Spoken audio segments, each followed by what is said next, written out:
Most of the world, the political left in particular, was blindsided by the results of the 2016 election.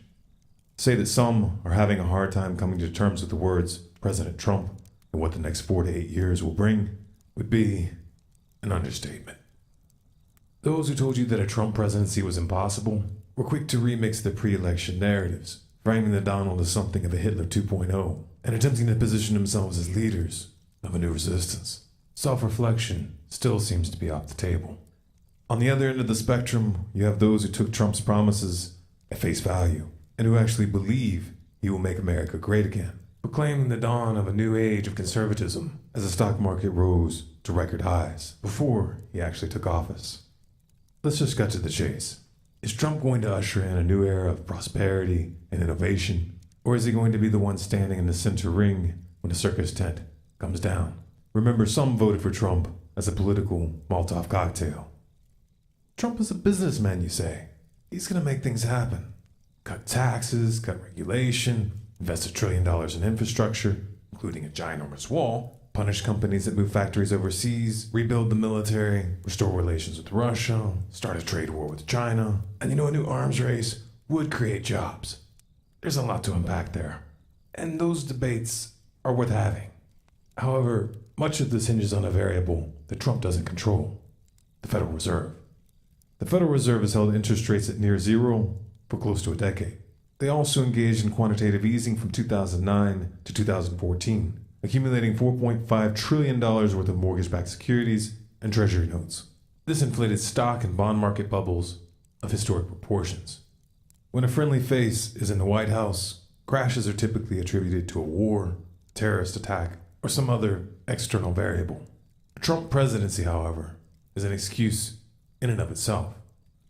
Word is the Fed is leaning towards increasing interest rates aggressively in 2017 and may engage in anti-inflationary measures to offset Trump's infrastructure stimulus plans. That means that the flow of money and credit is about to be tightened. It also means the Fed is setting itself up for a showdown. If Trump plays by the rules, he'll have to wait till 2018 to replace Janet Yellen.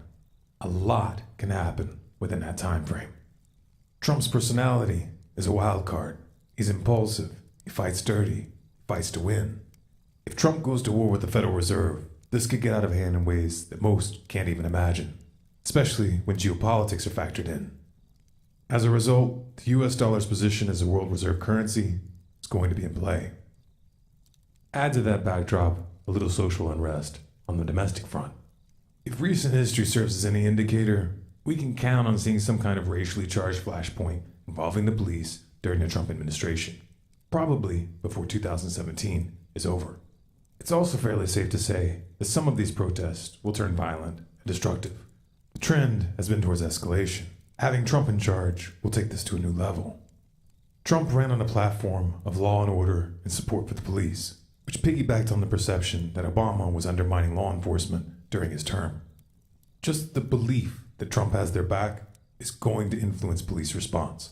They're going to be more confident, more aggressive, and if Trump offers even so much as a word of encouragement, they will go into full crackdown mode, which would of course throw gasoline on a fire. These tensions have the potential of spinning out of control, especially in the context of an economic downturn. And again, Trump's personality is a wild card. Trump is also about to inherit, thanks to Obama and Bush, the most extensive and technologically advanced surveillance apparatus the world has ever seen, the power to order extrajudicial assassinations anywhere in the world, and a military which has been authorized by the NDAA to detain anyone, anywhere, including U.S. citizens, indefinitely without trial. To top it off, Trump is filling his administration with former generals, some with combat and counterinsurgency experience. He has everything he needs to implement a full-fledged military dictatorship, and the left has no one to blame but themselves. Trump did not, however, start off on a good foot with the alphabet soup agencies. He has an enemy contingent in the deep state which wants to take him down and has the means to do it. Replacing upper management won't be enough to neutralize this threat. These agencies have black budgets and off-the-book programs that defy accountability, and lots of experience toppling upstart regimes. Failure to rein them in could be fatal. The most important trap, however, will be on the geopolitical front. Years of backing Sunni jihadists in Syria failed to unseat Assad. and Trump has vowed to reverse U.S. policy. Israel was openly supporting the Sunni Axis. They wanted a full frontal regime change in both Syria and Iran for many years, but the Obama administration tied their hands. Then Russia stepped in, tipped the balance, and the Shiite crescent not only survived, but grew stronger. The Israeli-Sunni axis needs another path to war, so they're changing tack. On January 13th, 2017, just 7 days from the inauguration, Israel bombed a Syrian government airport. This provides a glimpse of the years to come. Israel's strategy is simple: provoke Syria and/or Iran until one of them retaliates, which would of course provide cover to take territory. Turkey is likely to make another move in Iraq and/or Syria as well, while the Saudis continue bombing Yemen to rubble. Israel feels confident that Trump will defend them at all cost. Indeed, he's given this impression. But will he take the bait? Here, Russia is a wild card.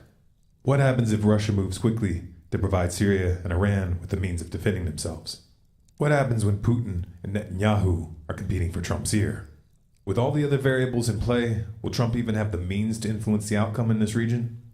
Expect alliances in the Middle East to shift rapidly during the Trump years, with unexpected consequences. In particular, watch for a play on oil that undermines the petrodollar. Making America great again was never on the menu. Trump wasn't supposed to win. He was supposed to be the decoy. This was reality television does politics. Literally. The Democrats thought he was so bad he would take attention off of Hillary's baggage. So the Clinton campaign pulled strings with their friends in the media to help him in the primaries. We know this thanks to the John Podesta email leaks. The DNC and their corporate media lackeys then worked to marginalize the Bernie Sanders campaign and used a secret agreement backed by leverage to prevent him from attacking Clinton. This was confirmed by the DNC email leaks. Oops.